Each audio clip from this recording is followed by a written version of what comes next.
with the recent WWE releases being a personal shot at Triple H and more. This is Wrestling Hub. My name is John, and you're watching the Wrestling Report for January 6th. Before we get into the rest of the video, make sure you subscribe to Wrestling Hub and turn on all notifications to stay up to date with everything in the world of pro wrestling. Also, don't forget to follow us on Instagram at WrestlingHubOfficial and also follow us on Twitter at Wrestling_Hub.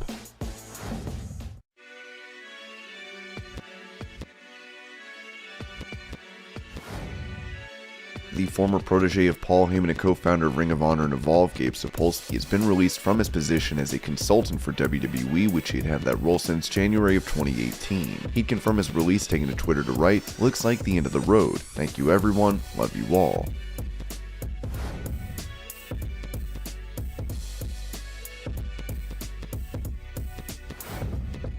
Following his release from WWE yesterday, Dogg commented on him being cut from the company, saying this on Facebook: "Guys, I'm doing well, and I thank you for all the love. I'm gonna take a few days for myself and process this. God is still on the throne and will provide. It's just business."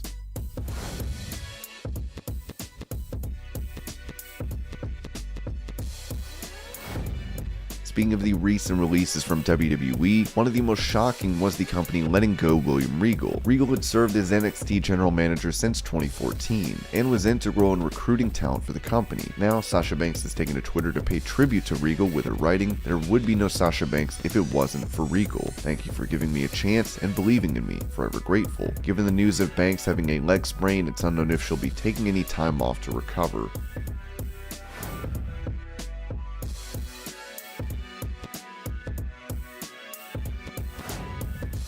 After Roman Reigns pulled out of the Day 1 pay-per-view due to being COVID positive, Brock Lesnar would be added to the WWE title match of the event and would end up winning the belt. This has many excited for a dream match between Lesnar and Bobby Lashley. Last year, it was reported by the Wrestling Observer newsletter that both Lesnar and Reigns were making no less than $5 million annually with WWE. As Ric Flair took to his podcast to defend the Beast making so much money, they like to believe in somebody. I mean, as a babyface, you can look at Brock Lesnar, not only because he's a phenomenal athlete, you know when he's gonna kick someone's ass, and that's what the fans like. You look at Brock and he's real, Roman Reigns and he's real, you look at Randy Orton and he's real. These guys are big, muscular, they're larger than life. So when people are complaining about him getting paid a lot, don't make it no mistake. The fact that he earns it and he deserves it.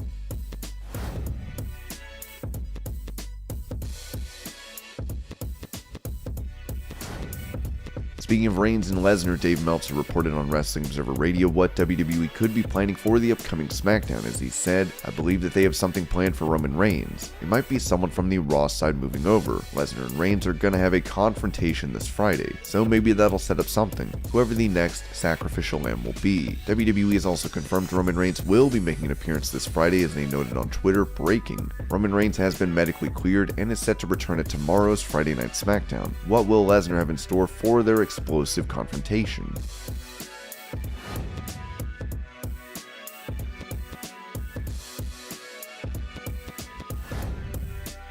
With Yahoo Sports, Eddie Kingston, known for his immense abilities on the microphone, talked about wanting to bring reality back to pro wrestling with his promos. "I feel like if I have to discuss the segment or match with you, we're not going to have a good time. I like to react to things, moments, people, and I like whoever is working with me to do the same. If we're not having a good time in the ring, then the most important people, the fans, aren't going to be entertained. Let's try and bring a little bit of reality back to pro wrestling." Kingston is in a feud with 2.0, with Chris Jericho now getting involved.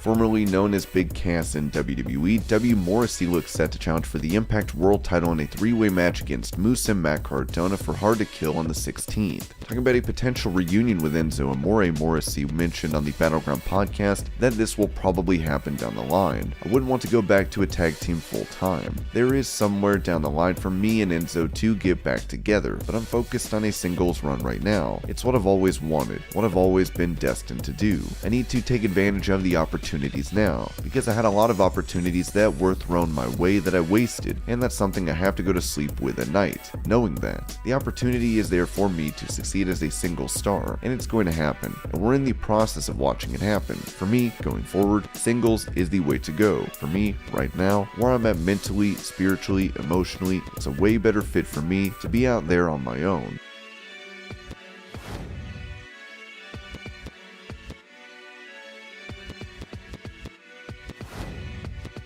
During a WCW match at Starrcade 99, Goldberg would hit Bret Hart with a stiff kick to the head, which would ultimately end the in-ring career of the Hitman. Despite this, Ric Flair would note on his podcast that Goldberg was safe to work with. Well, to me, he was very safe. I have been kicked in the head by him too. Everybody is going to get kicked or hit in the head, so what may have affected Bret unfortunately did not affect me. Wrestling is a very physical, tough sport. When people don't understand that, it's ridiculous, because no matter whether it's choreographed or not, these kids put their bodies on the line every day.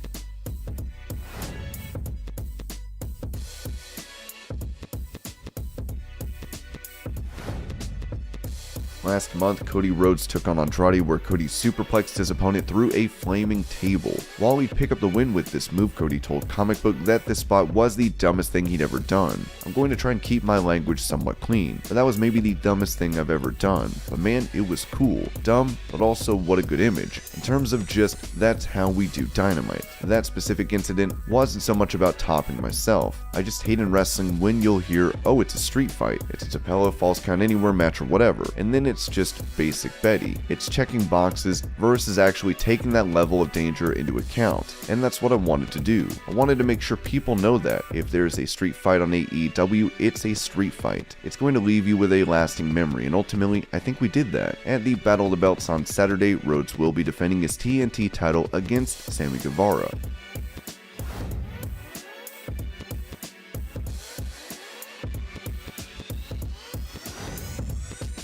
When AJ Styles won the WWE title from Jinder Mahal on an episode of SmackDown, it was a great moment for fans. This would lead to Styles facing off against Brock Lesnar at Survivor Series in a champion versus champion bout. Dave Meltzer talked about this on Wrestling Observer Radio, noting that the original plan was for Mahal to be champion at the pay-per-view and face Lesnar. Talking about AJ winning the title from Mahal, Meltzer said, "You know why they did that? Because Brock did not want to work with him."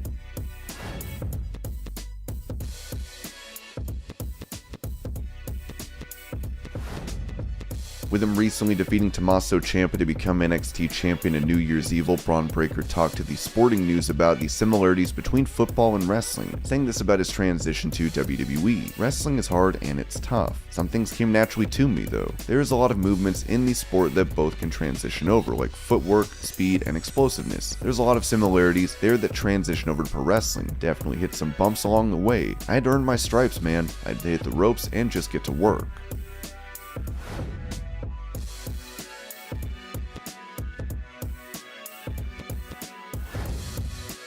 For last night's Dynamite, Rey Fenix would be put through a table by Luchasaurus, which would lead to Fenix injuring his arm. Talking about the injury, it was noted on Wrestling Observer Radio that Rey will likely need surgery. I saw it and I was like, I can't even rewind it. Then they showed a replay. So horrible. Gruesome injury. He was taken to the hospital. I was told the feeling was he's probably going to need surgery. Meltzer would speculate that it could have been a dislocated elbow, as we wish Fenix all the best in his recovery.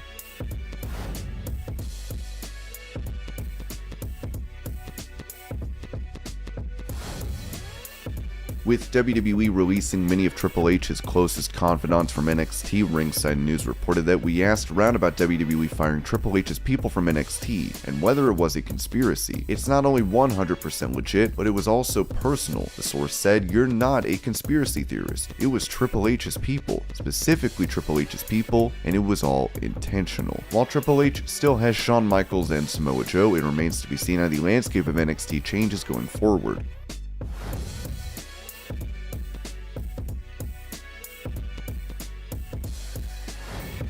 After being relieved of his producing duties on NXT, Ryan Katz, who had been with WWE since 2012, reacted to his release on Facebook. In early 2012, I was offered a talent contract with WWE. My dream had come true. The day after FedEx arrived with my paperwork, the guy that hired me was fired, and another day later I read that FCW was shutting down. Having experienced something like this twice in my past, I wasn't feeling too optimistic about my future in WWE. Upon graduating college, I was very close to getting a job with WCW on their internet and hotline team, but the lady that was hiring me was transferred out of WCW, and the opportunity went away. I was also supposed to be a contestant on Deal or No Deal back in the day, but my hiring producer was fired, and again the opportunity did not come to fruition. So this was something I was familiar with, and while waiting for my medical testing date, I received the 203 call that led to my contract offer being rescinded. I had to keep working harder. Fast forward to June 2013, and I was brought in as the first employee of the new WWE Performance Center, and to be a protege and apprentice to Dusty Rhodes. My run at WWE was extraordinary. The talent I worked with, the cultures I learned from, the international travel, friends, creative work, passion, dedication, and sacrifice have all allowed me to live my life with a smile on my face and love in my heart. I love the people. I love supporting the talent, helping them make their dreams come true, sticking up for them and giving them a voice when theirs wasn't being listened to. I loved improving people's moods, giving them confidence, and in many cases taking them off the metaphorical ledge and easing their minds so they could do what they were meant to do.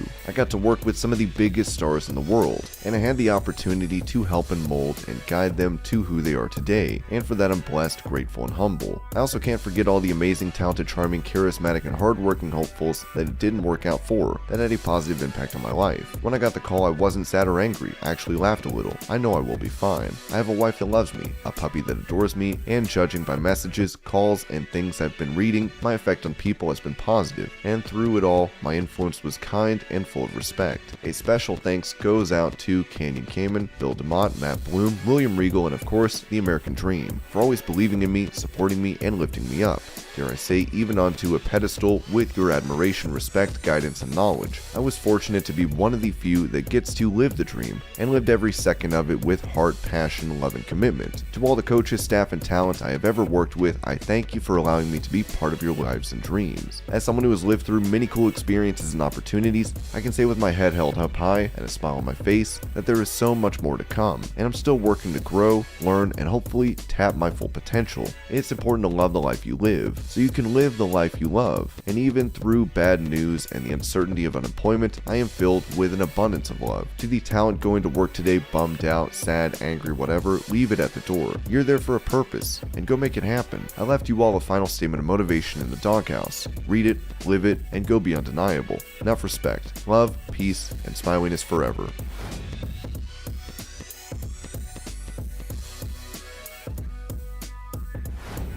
Along with his brother Road Dogg, longtime referee and backstage hand on NXT, Scott Armstrong was let go after 15 years with WWE, as he released this statement. Losing a good gig is never easy, no matter what the occupation. Sometimes you just gotta get back to basics. Thank you for all the well wishes from everyone. I just need a click to reset. Oh, and Sean Ross Sapp saying I'm 62? Come on, I'm a really young 60.